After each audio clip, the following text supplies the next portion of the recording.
We recently saw an interactive holographic simulation on Star Trek Discovery, and I thought it would be fun to explore the in-universe history of holograms. When Commander Tucker encountered a lifelike holographic simulation in 2155, he was awestruck. 3D simulations were supposedly achievable by humans at the time, but depth perception and perspective were fairly limited. It's safe to say that photorealistic interactive environments were beyond human technology at the time. I heard about the holographic recreation. It wasn't like any visual simulator I've ever tried. It's more like actually being there. The first dating we can get for humans using true holographic technology is sometime between September and November 2151, but it was already fairly advanced and intuitive at the time, so it's safe to assume that the technology existed for a while before. The capabilities and limitations of this holographic technology are unknown, like what sorts of complexity was possible at the time, but even when a slightly more advanced version of the technology was used in 2153, it operated using the same principles and rendered the same basic shapes. Other holographic technologies existed in this time period as well. Vulcans had highly miniaturized holographic projectors, and at one time had similar technology dating back to at most the time of Surak in the 4th century. Romulans also used holographic technology in 2154 to disguise at least 2 prototype vessels. By 2256, after over 100 years of development and utilizing several emitter arrays in 360 degrees, Starfleet was capable of reproducing photorealistic environments with some degree of human interactivity. Before, energy weapons were capable of interacting with holograms, but here we see some basic physical interaction as well, possibly with the use of force fields. This simulation was also capable of reproducing photorealistic and finely animated humanoid figures, but it remains to be seen if they would be physically interactive.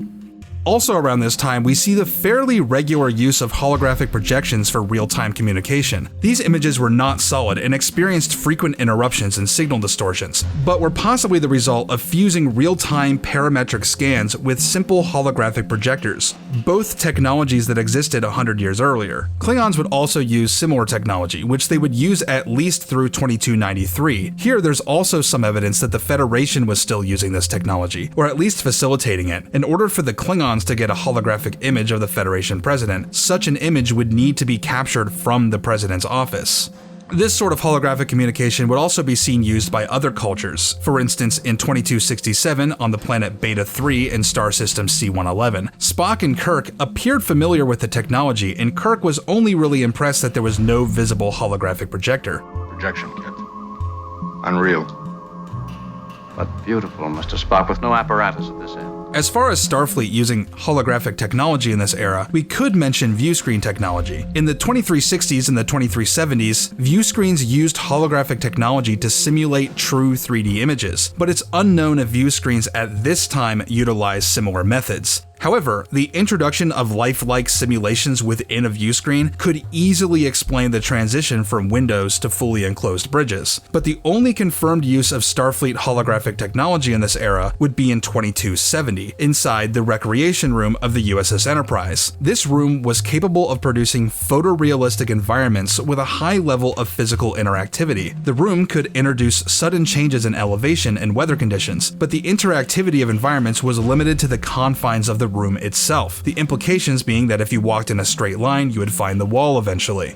This technology would make vast leaps in realism. 94 years later, Starfleet would introduce the holodeck on its starships. While photorealistic holographic environments were well represented by this time, the holodeck seamlessly combined old-style holographic projections with transporter and replicator technology, resulting in a truly lifelike and completely immersive experience. Sounds, smells. You make it sound so real. Well, that's how it felt. Couldn't believe these simulations could be this real. Much of it is real, sir. Much of a holodeck simulation was not merely light and force fields, but literal, replicated matter. Furthermore, holodecks utilized advanced artificial intelligence programs to create lifelike characters with dynamic interaction that were virtually indistinguishable from real people. In several cases, these artificial intelligence programs were so nuanced that they resulted in self-awareness.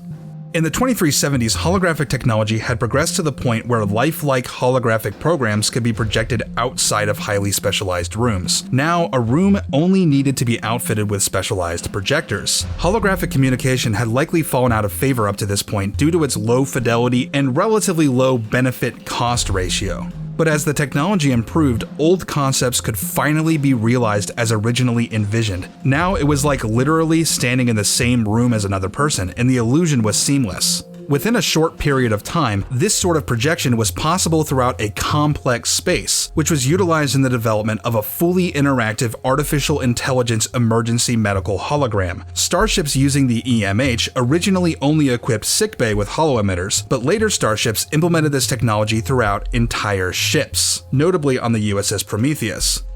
In 2371, yet another use for holograms was discovered when Voyager's EMH program devised a way to simulate humanoid organs with holographic projections. The procedure required the subject to be completely immobilized.